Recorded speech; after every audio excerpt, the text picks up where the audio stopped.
अजय कुमार सिंह जिस समय भाषण कर रहे थे, अजय कुमार सिंह को मैं नीचे से लेकर ऊपर तक मैं देख रहा था और उनकी बातों को मैं बहुत ही गंभीरतापूर्वक सुन रहा था। मेरा जो राजनीतिक जीवन का अनुभव है, बहनों भाइयों, मैं कह सकता हूं कि जो मैंने अजय कुमार सिंह को समझा है, देखने के बाद एक निहायत शरीफ और सज्जन ऐसे उम्मीदवार का चयन भारतीय जनता पार्टी ने किया और विधानसभा में पहुंचने के बाद मुझे पूरा विश्वास है कि अजय कुमार सिंह अपने विधानसभा क्षेत्र की जनता की सेवा एक सेवक के रूप में करने में कामयाब होंगे, यह मुझे पूरा यकीन है। इस समय हिंदुस्तान के सबसे बड़े राज्य उत्तर प्रदेश में तो चुनाव चल ही रहा है। उत्तर प्रदेश के अतिरिक्त इस देश के 4 राज्यों में भी चुनाव चल रहे हैं। बहनों भाइयों, चारों राज्यों की चुनाव में सभाओं को संबोधित करने के बाद विगत कुछ दिनों से मैं इस समय उत्तर प्रदेश में विधानसभा चुनावों के लिए सार्वजनिक सभाओं को संबोधित कर रहा हूं और मैं आपको बताना चाहता हूं, चारों विधानसभा क्षेत्रों में इस समय चारों राज्यों के चुनावों में भारतीय जनता पार्टी का परचम लहरा रहा है। और यहां पर जब उत्तर प्रदेश में आया हूं और यदि आप सबके बीच यहां पर मैं खड़ा हूं, तो बहनों भाइयों, उत्तर प्रदेश में भी 2 चरणों के चुनाव हमारे संपन्न हो चुके हैं।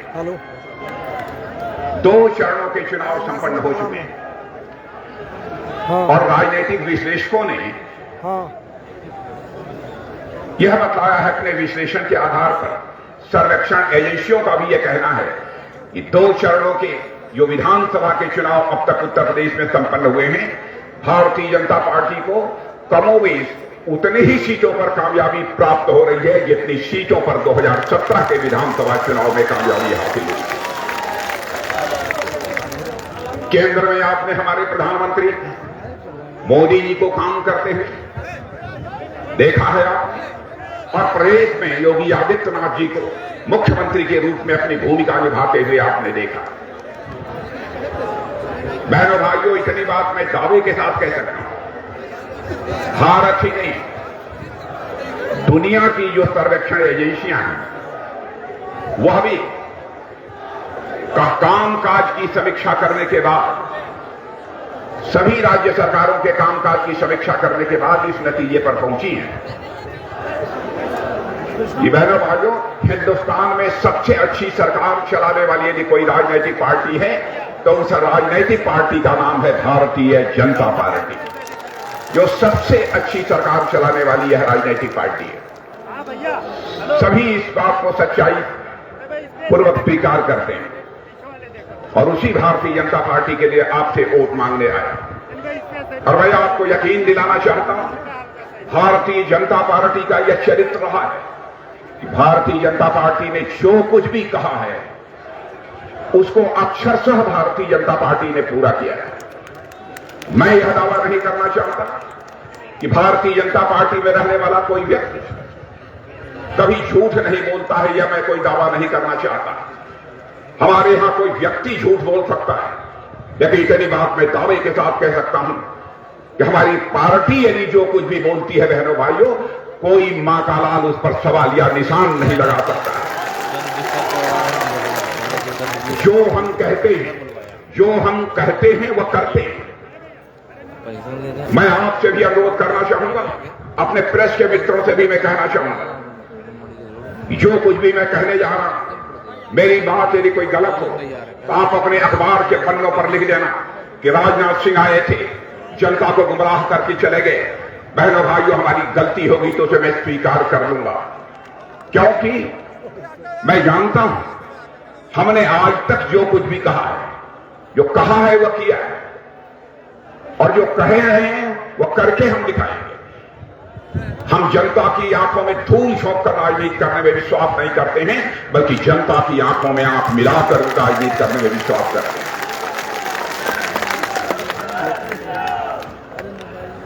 1951 में जिस समय हम भारतीय जंक्शन के रूप में काम कर रहे थे, उस समय डॉक्टर श्यामा प्रसाद जी मुखर्जी हमारे अध्यक्ष हुआ करते थे। डॉक्टर श्यामा प्रसाद मुखर्जी ने 51 में उस समय कहा, जिस दिन भारत की संसद में हमको स्पष्ट बहुमत मिल जाएगा, उस दिन हम चुटकी बजाकर धारा 370, जिसके तहत जम्मू कश्मीर को विशेषाधिकार प्राप्त है, उस विशेषाधिकार को हम समाप्त कर देंगे। और बहनों भाइयों, आपने देखा कि संसद में बहुमत मिलने के बाद जम्मू कश्मीर को धारा 370 के तहत जो विशेषाधिकार प्राप्त था, उसको हम लोगों ने समाप्त कर दिया। यह है भारतीय जनता पार्टी का चरित्र। हम लोगों ने कहा था हमारी सरकार बनेगी, नागरिकता का कानून हम भारत की संसद में पास करेंगे। बहनों भाइयों, मैं मानता हूं धर्म के आधार पर भारत का विभाजन नहीं होना चाहिए, लेकिन हो गया, इसे मैं विडंबना मानता हूं। लेकिन पाकिस्तान में जो हमारे हिंदू, सिख, ईसाई, पारसी, यहूदी, जो भी भारत के मूल निवासी थे, जो रह गए थे, उनका वहां पर धार्मिक उत्पीड़न हो रहा था।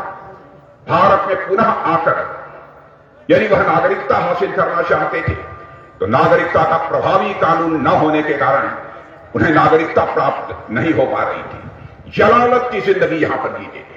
झोपड़ियों में कई बंसजों की जिंदगी गुजर जाया करती थी। उस समय हम लोगों ने वादा किया, जिस समय भारत का विभाजन हुआ था उसके बाद। अब बहनों भाइयों, जब संसद में हमको बहुमत मिल गया, तो हमने डंके की चोट पर नागरिकता का कानून पास कर दिया। यदि हमारा पाकिस्तान, अफगानिस्तान, बांग्लादेश का रहने वाला कोई भी हिंदू, सिख, ईसाई, पारसी, यहूदी, यानी कोई भी अल्पसंख्यक यदि भारत आकर नागरिकता लेना चाहता है, तो हम उसे ससम्मान नागरिकता मुहैया करा सकते हैं। यह भारत की हैसियत बनेगी। 1984 में कहा, 1984 में हम लोगों ने कहा था हम आएंगे, ऐसी परिस्थितियां पैदा होंगी कि अयोध्या की धरती पर भव्य राम का मंदिर बनकर रहेगा। लोग ये कहते थे, जब जब चुनाव आता है, भारतीय जनता पार्टी वाले राम मंदिर की चर्चा करने लगते हैं। हम लोगों के ऊपर जैसे लगता था कि इस प्रदेश की जनता का भी कोई विश्वास नहीं था। आपने देखा कि बहनों भाइयों, केंद्र में हमारी सरकार आने के बाद ऐसी परिस्थितियां बन गई कि अब अयोध्या की धरती पर भव्य राम का मंदिर खड़ा हो रहा है। प्रत्यक्ष रूप से सारी दुनिया अपनी आंखों के सामने उसे देख सकती है। जो हमने कहा था वो किया। एक बार वैसे ही हंसी हंसी में हम लोग अपनी सार्वजनिक सभाओं में कहते थे कि लक्ष्मी जी जब घर में आती हैं, तो लक्ष्मी जी हाथी पर बैठकर घर में नहीं आती हैं। लक्ष्मी जी जब घर में आती हैं, साइकिल पर बैठकर नहीं आती हैं। लक्ष्मी जी जब घर में आती हैं, तो हाथ हिलाते हुए नहीं आती हैं। और हम लोग कहा करते थे कि जब लक्ष्मी जी घर में आती हैं, तो कमल के फूल पर ही बैठकर लक्ष्मी जी घर में आती हैं। तो उस समय भी लोग कहते थे ये भाजपा वाले जनता को गुमराह कर रहे हैं। बहनों भाइयों, जनता को उस समय भी गुमराह नहीं किया था। उस समय के हम लोगों के इस स्टेटमेंट को भी लोगों ने हल्के तरीके से लिया। क्या यह सच नहीं है? पहले की सरकारों को भी आपने काम करते हुए इस उत्तर प्रदेश और देश में देखा है, चाहे समाजवादी पार्टी हो, बहुजन समाज पार्टी हो अथवा कांग्रेस हो। क्या किया है?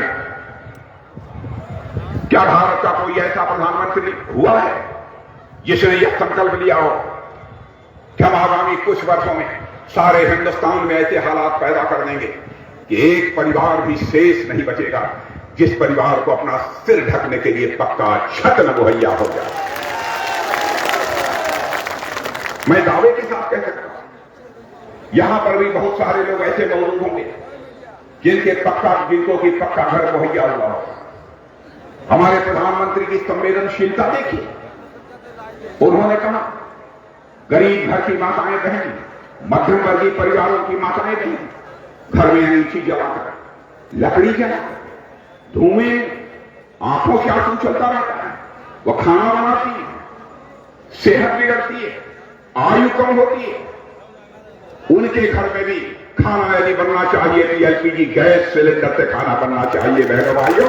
हमारे प्रधानमंत्री जी एलपीजी गैस सिलेंडर मुहैया कराने का काम किया। और आगे के लिए आपको मैं यह घोषणा करके जाना चाहता हूं, यहां हमारी पार्टी ने भी कहा है, होली और दिवाली पर 2 बार यदि हमारी उत्तर प्रदेश में सरकार बनती है तो होली और दिवाली पर मुफ्त एलपीजी गैस सिलेंडर मुहैया कराया जाएगा। मुफ्त एलपीजी गैस सिलेंडर मुहैया जो कहा था सब किया हम लोगों ने। इतना ही नहीं, यहां किसान बड़ी संख्या में मौजूद है। मैं भी गांव का रहने वाला हूं, मैं भी किसान का बेटा हूं, आप ही की तरह, आपके अलग नहीं।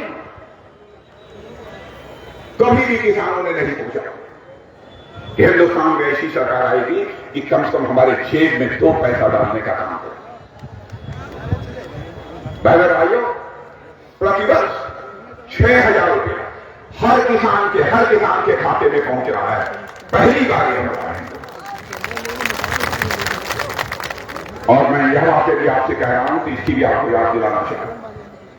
एक बार राजीव गांधी जी ने कहा, लाचारी व्यक्त की, क्या करें, दिल्ली से मैं 100 पैसा भेजता हूं लेकिन 85 पैसा भ्रष्टाचार की भेंट चढ़ जाता है, बामुश्किल 15 पैसा लोगों की जेबों में पहुंचता है। क्या राजीव गांधी जी ने कहा। बहनों भाइयों, मैं राजीव गांधी जी की यहां पर आलोचना नहीं करना चाहता। मैं किसी भी प्रधानमंत्री का, किसी भी राजनीतिक पार्टी का वह प्रधानमंत्री क्यों न हो, मैं उसकी कभी आलोचना नहीं करता, क्योंकि मैं यह मानता हूं प्रधानमंत्री होता है, वह व्यक्ति नहीं होता है, वह संस्था होता है। स्वस्थ लोकतांत्रिक व्यवस्था में संस्थाओं की इज्जत की जानी चाहिए, उनका सम्मान किया जाना चाहिए, नहीं लोकतंत्र की सेहत खराब हो जाती। लेकिन उन्होंने चिंता व्यक्त की, क्या करें, कैसे भ्रष्टाचार पर काबू पाए। लेकिन आपने देखा हमारे प्रधानमंत्री ने चुनौती को स्वीकार किया और सिस्टम में बदलाव लाया, व्यवस्था में बदलाव, और ऐसा बदलाव लाया कि आज दिल्ली से, बैंकों से पहले भाइयों 100 पैसा निकलता है तो 100 का 100 पैसा आपकी जेब में पहुंचता है, 1 पैसा भी इधर उधर नहीं जाने पाता। यह है सरकार चलाने का तरीका। ऐसे कई योजना, एक आयुष्मान भारत योजना, अब मुझे नहीं मालूम है कि इसमें से कुछ लोगों को मिला है कि नहीं आयुष्मान भारत कार्ड, लेकिन कुछ लोग जरूर होंगे जिनको कि आयुष्मान भारत कार्ड मिला होगा। मिला है क्या? जिनको मिला है जहां तक चाहिए, वाह, वेरी गुड। यह ब्रजभूषण शरण सिंह ने कमाल किया होगा, मिला है आयुष्मान भारत कार्ड। और बहनों भाइयों, जो कुछ वंचित रह गए होंगे, गरीब, उनको भी मिलेगा। जो बहुत धनाढ्य लोग हैं उनको अभी नहीं मिलेगा, बाद में उसके बारे में विचार किया जाए, लेकिन मिलेगा। और मैं दावे के साथ कह सकता हूं, आयुष्मान भारत योजना जैसी हम लोगों ने लागू की है बहनों भाइयों, पूरे विश्व में दुनिया के किसी देश ने इस प्रकार की योजना नहीं लागू की। आप चाहे भारत में अथवा दुनिया के किसी दूसरे देश में, चाहे आप दिल्ली हो, मुंबई हो, कलकत्ता हो, कहीं भी, यदि आप बीमार पड़ जाते हैं और आपके पास आयुष्मान भारत कार्ड है तो दिखाकर 5 लाख रुपए तक का आप मुफ्त इलाज करा सकते हैं। यह है आयुष्मान भारत योजना, दुनिया में किसी देश के पास नहीं। ऐसी कई योजनाएं हम लोगों ने लागू की। हमारे प्रधानमंत्री का संकल्प है, हर घर में नल पहुंचेगा और नल से जल मिलेगा। अब मुझे नहीं मालूम है कि यहां पर नल पहुंचने का काम शुरू हो गया है कि नहीं, मैं नहीं कह सकता। शुरू हो गया है, शुरू हो गया है, तो हर घर में पहुंचेगा। मैं आश्वस्त करना चाहता हूं, कोई घर अछूता नहीं रहेगा जहां पर कि नल न पहुंच जाए और नल के माध्यम से लोगों को जल मुहैया हो, ऐसा एक घर भी नहीं बचेगा। इसी को तो कहते हैं मकान हो जाना, गैस सिलेंडर से खाना बनना, घर में ठीक ठाक अन्य सब सारी व्यवस्था हो जाए, कुछ पैसा भी बाहर से आने लगे।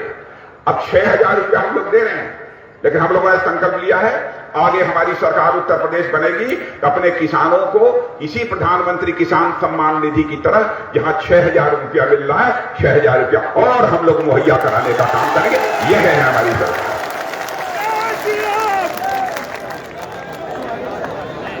इसी को तो कहते हैं ना लक्ष्मी का आना, इसी को तो कहते हैं घर में लक्ष्मी का आना, कि और कुछ कहते हैं? अरे बहनों भाइयों, कुछ ये बताइए, ठीक है कि नहीं? इसी को तो कहते हैं लक्ष्मीकांत। यानी जो कहा था हम लोगों ने किया। और मैं आपको यह भी बतलाना चाहता हूं, काम बहुत सारे हो रहे हैं, सारे कामों की मैं चर्चा नहीं करना चाहता हूं। मैं देश का रक्षा मंत्री हूं। बहनों भाइयों, हमने उत्तर प्रदेश की भी चिंता की है। उत्तर प्रदेश में अब तक केवल गोलियां बना करती थी, अब हम लोगों ने ऐसी इंडस्ट्री डाल दी है, डिफेंस कॉरिडोर बना दिया कि बहनों भाई अब उत्तर प्रदेश में गोली ही नहीं बल्कि अब गोले भी बनेंगे। ऐसे हालात अब उत्तर प्रदेश में पैदा हो। अभी कुछ ही समय पहले ब्रह्मोस मिसाइल बनाने की फैक्ट्री, जिसका शिलान्यास मैंने किया है। बहनों भाइयों, यहां पर उत्तर प्रदेश की धरती पर कोई कल्पना नहीं करता था यहां ब्रह्मोस मिसाइल बनेगी। ब्रह्मोस मिसाइल के बारे में शायद आप जानते नहीं होंगे। ब्रह्मोस मिसाइल से बहनों भाइयों यहां बैठे बैठे 400, 500, 600, 800 किलोमीटर की दूरी पर आपका दुश्मन है तो आप सीधा मार कर सकते हैं। यह है ब्रह्मोस मिसाइल।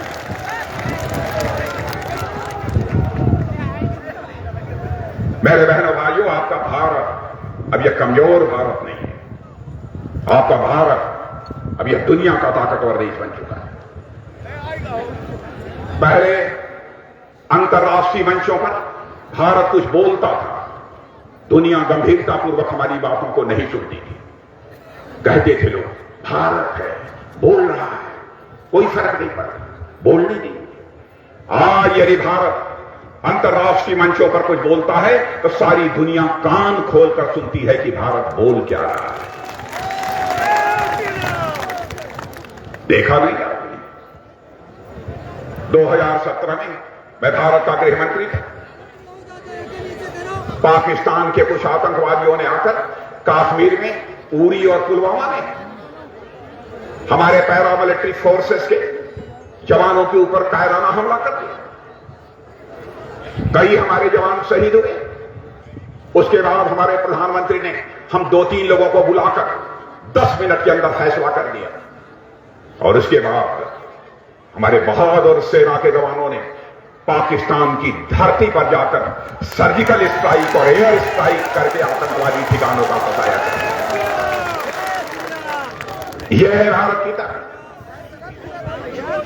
हमने दुनिया को यह साफ संदेश दे दिया, भारत का चरित्र है कि भारत ने आज तक दुनिया के किसी देश पर कभी कोई आक्रमण नहीं किया है और न दुनिया के किसी देश के 1 इंच जमीन पर भारत ने कब्जा किया है। लेकिन भारत की तरफ यदि कोई आंख उठाकर देखने की कोशिश करेगा तो आज हमारी यह ताकत है कि हम उसे सीमा के इस पार भी मार सकते हैं, जरूरत पड़ी तो उस पार भी जाकर मार सकते हैं। यह है भारत की ताकत।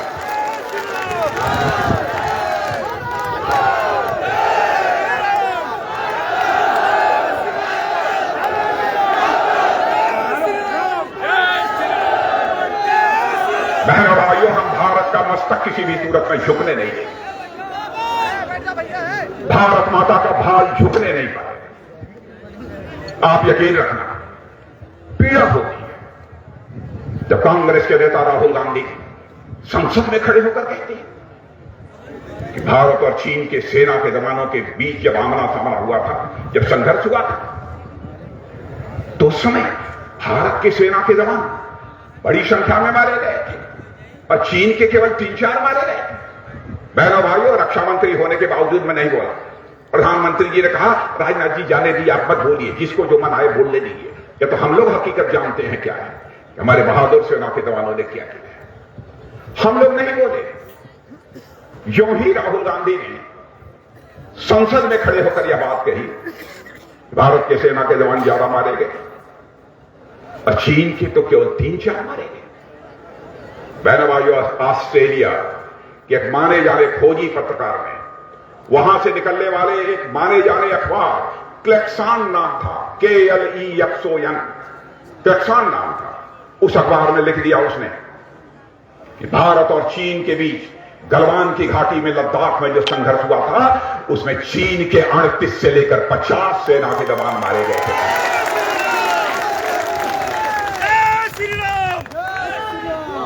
मैंने रक्षा मंत्री होने के बावजूद आज तक अपनी जुबान नहीं खोली थी, लेकिन ऑस्ट्रेलिया ने खुद ही इसका खुलासा कर दिया।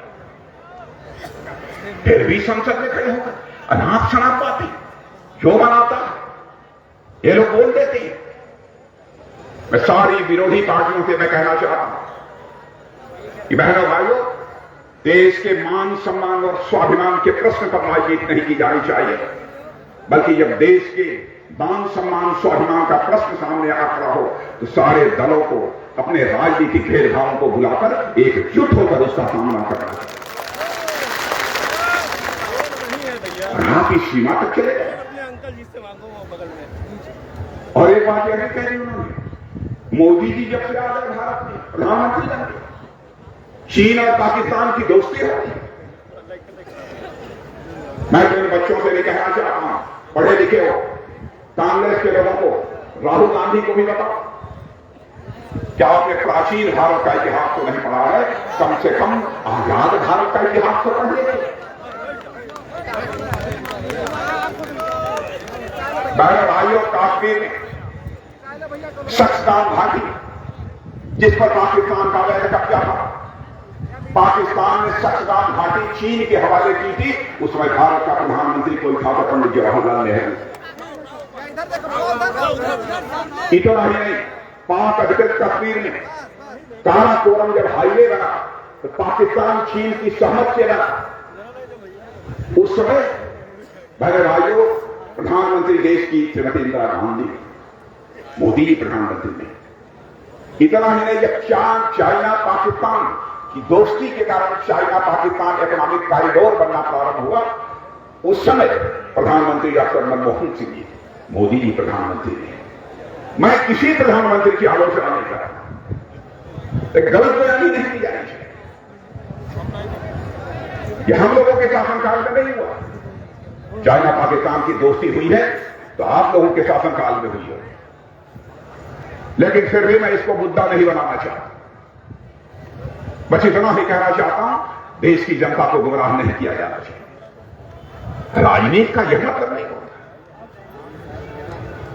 आज उत्तर प्रदेश में देखिए, आपने समाजवादी पार्टी को भी शासन करते हुए देखा हो, आपने बहुजन समाज पार्टी को भी शासन करते हुए देखा, आपने भारतीय जनता पार्टी को भी शासन करते हुए देखा। बहनों भाइयों, कोई महाकाल इस सच्चाई को नकार सकता है।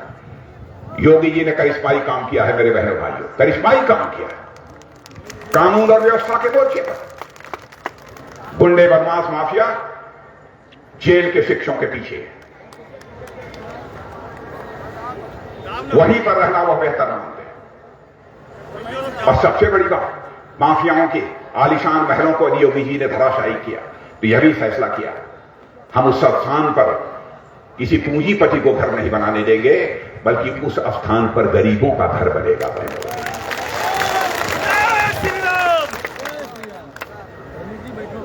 और मैं कहना चाहता हूं, विकास उत्तर प्रदेश में 84 योगासन कर रहा है। आप लोग जानते हैं ना कितने योगासन होते हैं? मालूम है कि नहीं? योगासन वगैरह करते हैं कि नहीं करते? योगासन नहीं करते? कितने आसन होते हैं?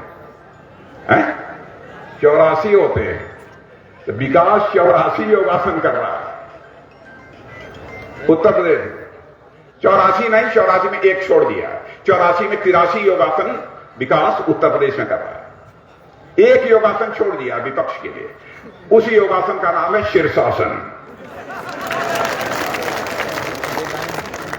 और विकास की पहली शर्त होती है कानून और व्यवस्था का चुस्त दुरुस्त होना।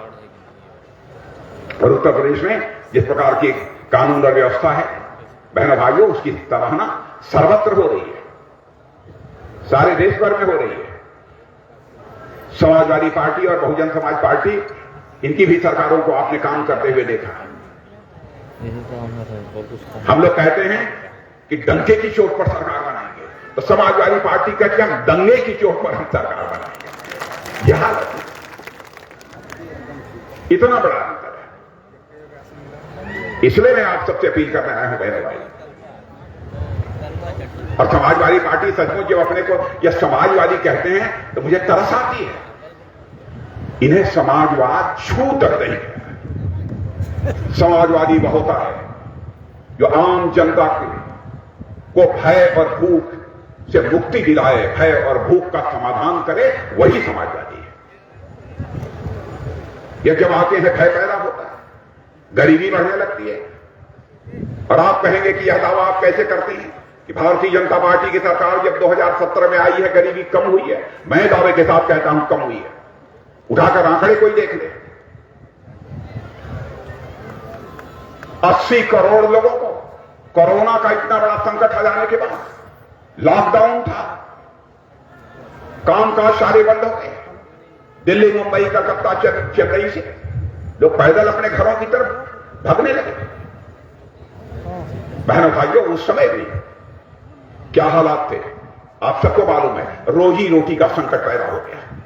हमारे प्रधानमंत्री ने फैसला किया जब तक यह कोरोना का संकट रहेगा और हमारे मजदूरों को हाथों को काम नहीं मिलेगा, तब तक हर परिवार में महीने में 2 बार मुफ्त राशन मुहैया कराया जाएगा। मुफ्त राशन मुहैया कराया जाएगा। है दुनिया का कोई देश जिसने यह सुविधा मुहैया कराई है? इसे कहते हैं भूख का समाधान जो करे वही समाजवादी है। इसलिए मैं कहता हूं सच्चे अर्थों में समाजवादी कोई है तो हमारे प्रधानमंत्री मोदी जी सच्चे अर्थों में समाजवादी है। ये कब से समाजवादी हो? और मैं यह भी आपको बताना चाहता हूं, पढ़े लिखे लोगों को मालूम होगा, हर राज्य का, हर देश का एक आकार होता है कि धन दौलत कितनी है। उसे कहते हैं कि अर्थव्यवस्था का आकार कितना है। बहनों भाइयों, जिस समय 2017 में यहां पर हमारी सरकार बनी थी, उत्तर प्रदेश की अर्थव्यवस्था का आकार 11 लाख करोड़ रुपया। आज आपको जानकर खुशी होगी मेरे बहनों भाइयों, 5 वर्षों के अंदर दुनिया में कहीं नहीं हुआ। 5 वर्षों के अंदर उत्तर प्रदेश की अर्थव्यवस्था का आकार 11 लाख करोड़ से बढ़कर 21 लाख करोड़ रुपया बन गया। यह है, इसलिए हम आपसे अपील कर रहे हैं कि बहनों भाइयों, आप सबका पूरा आशीर्वाद भारतीय जनता पार्टी को प्राप्त होना चाहिए। और अजय कुमार सिंह के बारे में मुझे कुछ ज्यादा नहीं कहना, आप लोग अच्छी तरह जानते हैं। और आपके सांसद ब्रजभूषण सिंह जी बखूबी अपनी भूमिका का निर्वाह कर रहे हैं संसद में।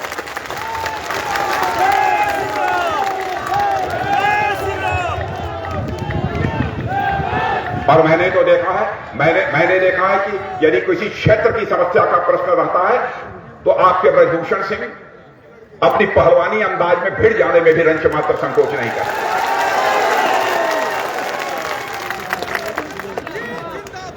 हम लोगों को समझाना पड़ता है, अरे भैया संसद है, लेकिन पता नहीं कैसी पहलवानी आप लोगों ने यहां पर सिखा रखी है तो वहां भी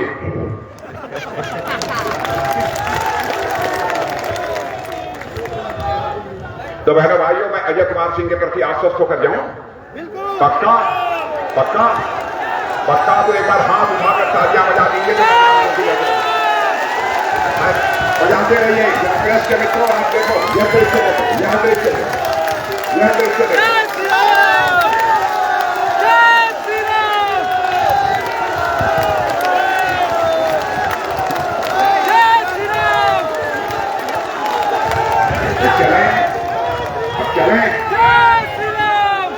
जाए आश्वस्त हो गए, जाए।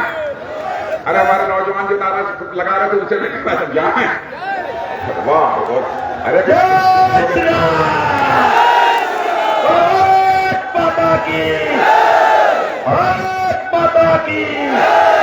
बहनों भाइयों, ये नौजवान जो बोल रहे थे, इनकी पीड़ा को मैं अच्छी तरह समझ रहा हूं।